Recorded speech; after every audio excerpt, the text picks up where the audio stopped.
Good morning, President Trombley, Dean Marchant and Dean Jones, honored guests, Associate Dean Moya Carter, Professor Melinda Harold Menzies, and Professor Ethel Jorge, and of course, honored speaker Cory Booker.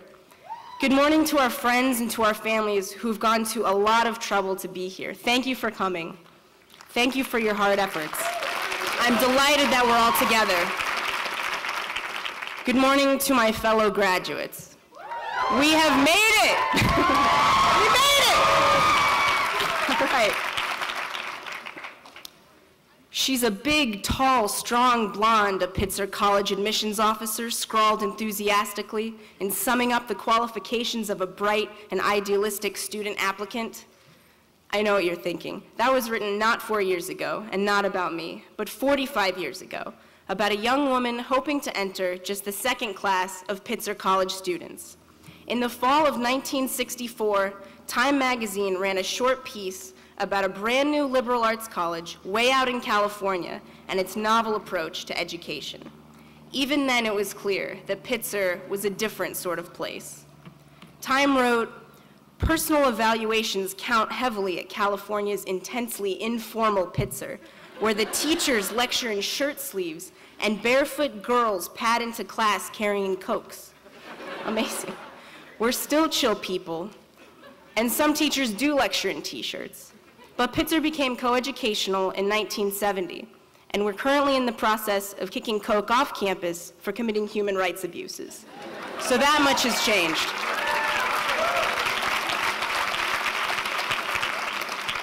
Time also wrote, "The original Sanborn and Holden dormitories were wired for closed-circuit television and tape recordings designed to transmit lectures, panel discussions, and dramatic productions right into the girls' rooms." The remnants of that system still exist, by the way. When I lived in Holden, right over there, there was a wall-mounted grapefruit-sized metal disc that I could not figure out what it did. We would hit it sometimes to see if it would emit noise or turn on a light. It didn't work. Today, Pitzer students are not content to be transmitted to. We talk back. We dine with world leaders and policy experts, and we drop by our professors' office hours, often unannounced, always welcome.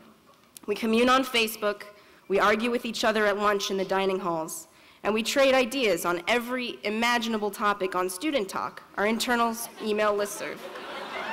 On this campus, we create our own culture, so that's changed too. Time wrote, "At weekly town hall meetings, they debate issues that range from whether the girls should be required to wear skirts at meals to writing a school constitution. Some things never change." But over the last 45 years, we have become a very different place. The Grove House was built not on a foundation of ancient bedrock or ancient anything. It was someone's home before we put it up on blocks and dragged it across town to its current perch at the top of the mounds. Even then, Pitzer was big on recycling. This class, as President Trombley noted, was the last to spend a year in what we now call Old Sanborn.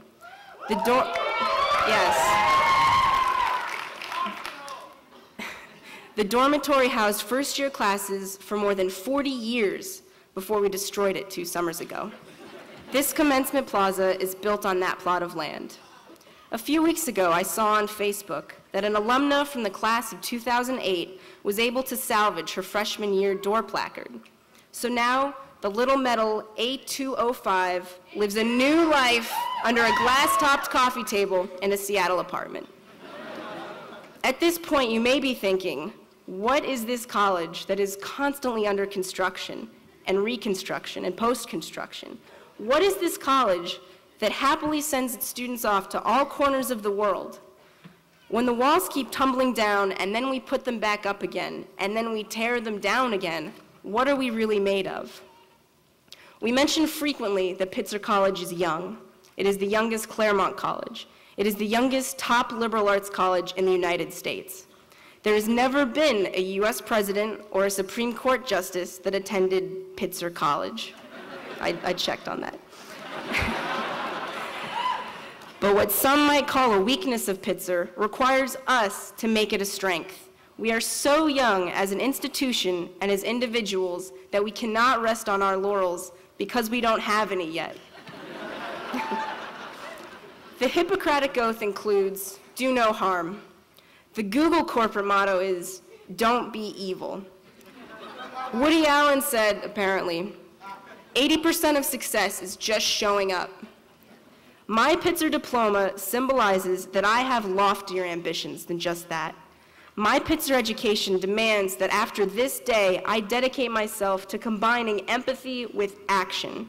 It demands that we have an impact as eager participants in this world around us, as teachers and poets and artists and mentors, as reporters and learners and scholars and activists, as musicians, entrepreneurs, organizers, farmers, and translators, as engineers, coordinators, advocates, and leaders. We are diverse by background and by interests and by skills and by choices. And I'll be the first to admit that we have often struggled amongst ourselves with differing views on how to contribute best. But we have forged a community, not out of bricks and mortar or even stone and bamboo. Every year we rebuild this community out of common values, out of love for each other, of searching for not only knowledge, but understanding of communities all over the world, of wanting to be subject to each other, of recognizing the privilege of this academy and attempting to harness it for the common good, of wanting to change things and believing that we can. And because we are built on values, we are free to leave for months at a time in order to climb the Himalayas, to experience the rainforests of Costa Rica, to snag a photo of the David in Florence, to create vaccines for diseases in Botswana, to teach English in Korea, to clean up the mean streets of New Jersey, and still call ourselves Pitzer College students. And because we are built on values, when we accept our Pitzer College diplomas, the spell is not broken. Like the song says, home is wherever there is you. The morning coffees before class, the books we've read and committed to memory, the professor's advice, sun-baked afternoons by the pool, the midnight moments on the mounds, greasy burritos and bitter beer, trips to In-N-Out just before closing. The hard-fought A's and the gracious B's, the blurry Polaroids at the bottom of our suitcases. They all come with us wherever we're going, even if we're traveling light. If, after today, we represent Pitzer's values in our daily lives, we will always be Pitzer College students. Early last fall, I sat on a preview panel for the incoming class of 2014. Just before it started, someone asked me what it felt like to be a senior. I responded without really thinking about it. I don't feel like a senior. I feel like a freshman of the rest of my life, and I feel that way today. I'm reminded of a passage from the autobiography of Helen Keller, The Story of My Life. Keller is now a symbol of disability rights, but she was also a champion of minority rights, women's rights, and workers' rights. She proved that each of us is more than the situation we were born into. But before she did all that, she writes of a moment in her childhood, just after learning to sign. I made my way through a shower of petals to the great trunk, and for 1 minute stood irresolute.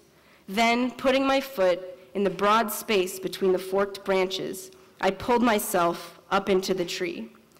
I had some difficulty holding on, for the branches were very large and the bark hurt my hands. But I had a delicious sense that I was doing something unusual and wonderful, so I kept climbing higher and higher until I reached a little seat which somebody had built there so long ago that it had grown into part of the tree. I sat there for a long time, feeling like a fairy on a rosy cloud. After that, I spent many happy hours in my tree of paradise, thinking fair thoughts and dreaming bright dreams. Today, we are ready for new adventures. Our footholds may be uncertain, and we don't know what lies ahead. But our potential is awesome, and our dreams are bright. Thank you very much.